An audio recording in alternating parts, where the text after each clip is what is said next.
Bonjour à tous et bienvenue sur IQ Bitcoin dans une nouvelle vidéo dans laquelle nous allons voir deux concepts clés, à savoir le concept de Store of Value, donc de réserve de valeur, de Medium of Exchange, donc de moyen d'échange, et surtout nous verrons pourquoi les cryptos autres que Bitcoin sont voués à l'échec. Donc restez bien jusqu'à la fin de la vidéo. Je vous rappelle que cette vidéo est disponible à des fins éducatives et informatives uniquement, ce n'est en aucun cas un conseil en investissement. Investir comporte des risques de perte en capital et vous êtes tous entièrement responsables de vos décisions d'investissement. Ceci étant dit, commençons par voir deux notions qu'il est très important de connaître en considérant Bitcoin, les cryptos, l'or et la monnaie. Et ces deux concepts fondamentaux sont le Store of Value ou la réserve de valeur et le Medium of Exchange ou le moyen d'échange. Ces deux concepts sont liés et l'un ne va pas sans l'autre, comme nous allons le voir.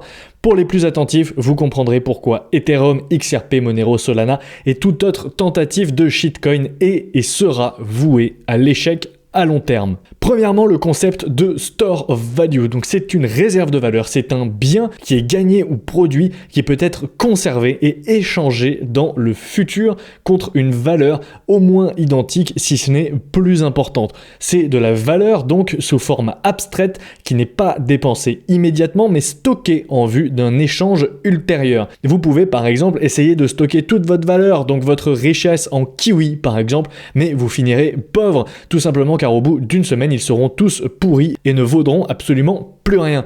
Vous pourriez aussi tenter de stocker votre valeur, votre fortune par exemple en cuivre. C'est certes plus durable, mais si le cuivre prend beaucoup de valeur, sa production augmentera. Donc vous vous retrouveriez avec une réserve de valeur qui ne vaudra plus grand chose puisqu'il y aura tout simplement plus de cuivre en circulation sur la planète. C'est le principe du fameux rapport stock-flux ou stock-to-flow en anglais.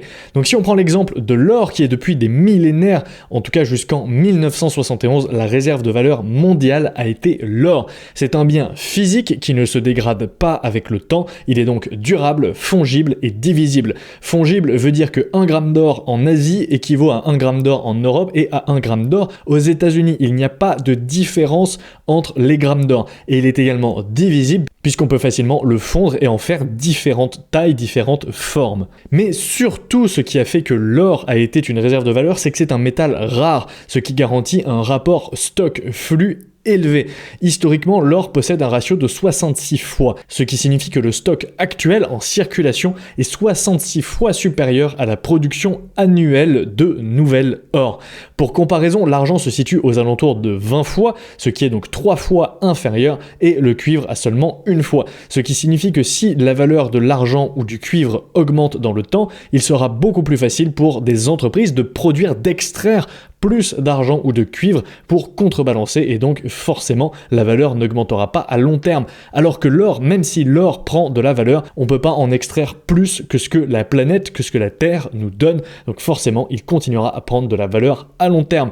Concrètement, le taux d'inflation annuel de l'or est environ 1,5 à 2% par an. Ensuite, on a le deuxième concept clé qui est le concept de Medium of Exchange ou moyen d'échange. Un moyen d'échange doit être dense en valeur, facilement transportable et divisible. Pourquoi ? Vous pouvez tout à fait essayer d'échanger de la valeur par exemple avec des baguettes de pain, mais il va vous falloir des brouettes entières et ça sera très très compliqué. Ensuite, prenons un exemple. Si je vends des pommes et que je souhaite les échanger avec quelqu'un qui vend du poisson, je serai coincé s'il ne veut pas de pommes. C'est la fameuse coïncidence des besoins.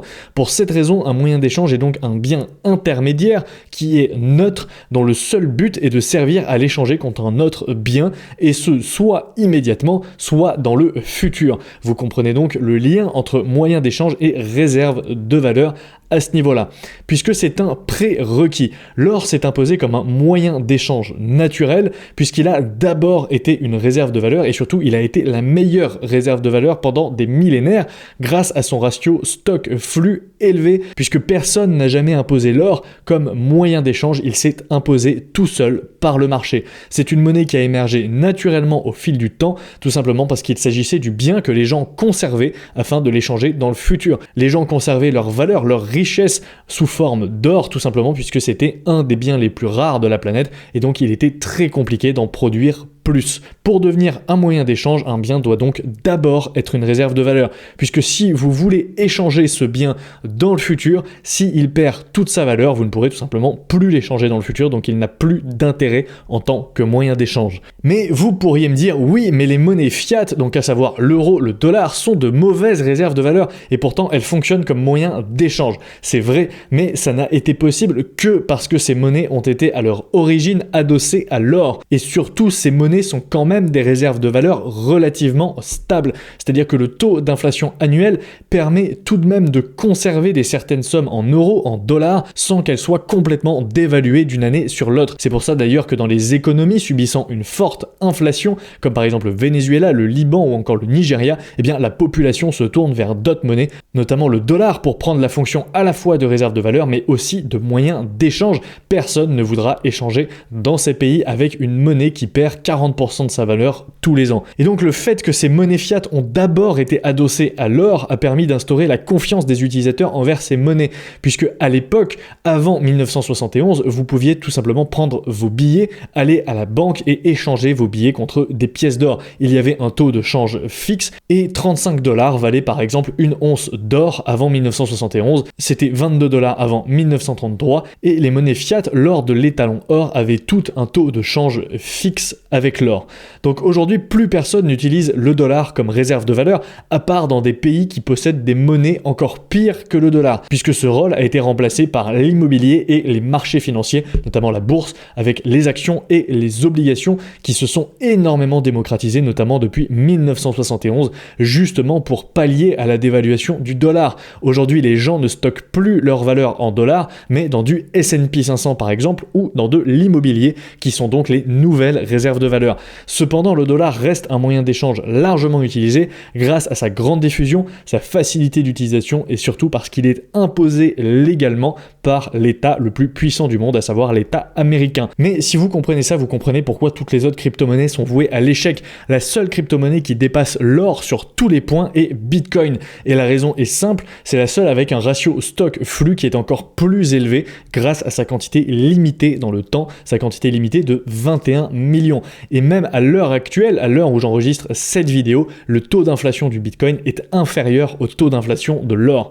De plus, il est impossible d'envoyer de l'or à la vitesse de la lumière à l'autre bout de la planète un dimanche après-midi par exemple, alors que vous pouvez tout à fait le faire avec Bitcoin. Et idem, bon courage pour transporter toute votre fortune en or par exemple, vous allez devoir vous trimballer des lingots et ça va être très compliqué de passer une frontière par exemple.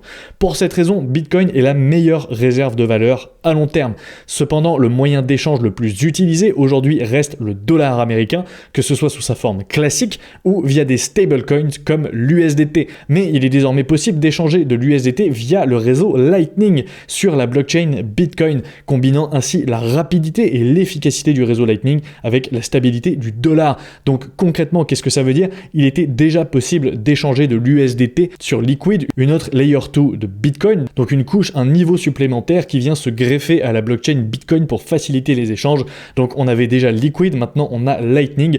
Concrètement, qu'est-ce que ça veut dire? Ça veut dire que toutes les autres blockchains qui servent aujourd'hui à transférer de l'USDT sont absolument inutiles, comme Tron ou comme Ether. Et donc concrètement, aucune autre blockchain que Bitcoin ne peut prétendre au rôle de réserve de valeur à long terme, et à court terme, aucune blockchain ne surpassera le dollar dans son rôle de moyen d'échange. Mais ça pourrait changer également à long terme, puisque lorsque Bitcoin sera suffisamment démocratisé, il pourra assumer ces deux rôles, à savoir le rôle de réserve de valeur et le rôle de moyen d'échange, que ce soit directement, donc c'est-à-dire que les gens échangeront directement en Bitcoin ou indirectement en tant qu'étalon. Moi, c'est le scénario qui me paraît le plus probable, c'est-à-dire qu'on aura toujours des monnaies étatiques, toujours des monnaies fiat, mais elles seront indexées directement ou indirectement à Bitcoin sous une forme ou une autre, de la même manière que l'or était l'indexation, l'étalon mondial quand le monde fonctionnait sous un étalon or. Et donc maintenant, pour conclure, si vous pensez que la crypto X ou Y est un meilleur moyen d'échange que Bitcoin car elle est plus rapide, plus performante ou plus anonyme,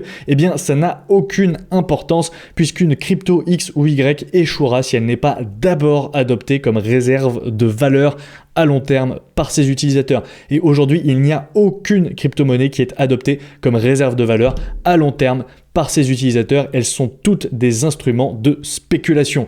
Et aujourd'hui, seul Bitcoin se qualifie pour ce rôle grâce à sa rareté, sa décentralisation et surtout son avantage du premier venu qui lui confère un effet de réseau beaucoup plus important. Et pour l'instant, le dollar reste le moyen d'échange privilégié à l'échelle mondiale, mais à long terme, Bitcoin finira également par assumer ce rôle, soit directement, soit indirectement, à l'image de l'or dans le passé, au fur et à mesure que Bitcoin sera de plus en plus adopté justement pour sa fonction de réserve de valeur. Plus il y aura de personnes qui stockeront de la valeur dans Bitcoin et qui l'utiliseront en tant que réserve de valeur, plus il finira par être adopté également comme moyen d'échange. C'est dans cet ordre que ça fonctionne et c'est pour cette raison qu'aucune autre crypto que Bitcoin n'a d'utilité sur le marché. Et voilà, merci à tous, merci à ceux qui sont restés jusqu'à la fin. Comme d'habitude, je sens les rageux, les pros crypto qui vont venir me voir en commentaire. N'hésitez pas à balancer vos arguments, je me ferai un plaisir d'y répondre. Et ne vous inquiétez pas, on va également s'attaquer à tous les sujets de DeFi sur la chaîne. En attendant, n'oubliez pas de laisser un pouce bleu, de vous abonner, d'aller suivre IQ Invest si ce n'est pas déjà fait, si le sujet de la bourse vous intéresse, la page Instagram @iq-invest.fr et également le podcast Focus Fondamental sur YouTube et les principales plateformes de podcast. Et sur ce, moi je vous dis à la prochaine pour une nouvelle vidéo.